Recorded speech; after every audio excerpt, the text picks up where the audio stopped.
তোমরা স্টুডেন্ট, তোমরা দেশে নবীন প্রজন্ম। এগিয়ে চলো, সফল পাবেই। করো ভালো কর্ম, তোমাদের স্বার্থে এগিয়ে দেবে সেই শক্ত দুটি হাত, যারা নিজের সুখ বিসর্জন দিয়ে তোমাদের স্বার্থে করে চলেছে সংঘাত। মা খাটছে, বাবা পরিশ্রম করছে, তাদের সুখে টাকা ব্যয় না করে তোমাদের স্বার্থে তাদের সঞ্চিত টাকায় বঞ্চিত হয়ে পাঠাচ্ছে তোমায় বিদেশে। বিবেক বুদ্ধি তলানি দিয়ে অন্যের রীতিতে হয় না বধ। জেনে রেখো, তোমার পরিবারের যেটুকু সামর্থ্য সেটুকুই তোমার সম্পদ।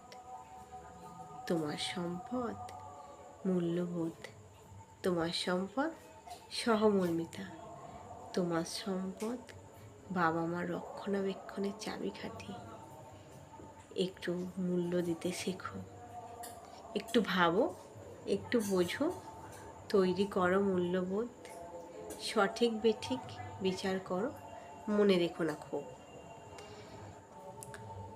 বিষয় চর্চায় মনোযোগ বাড়াও একাগ্রতা।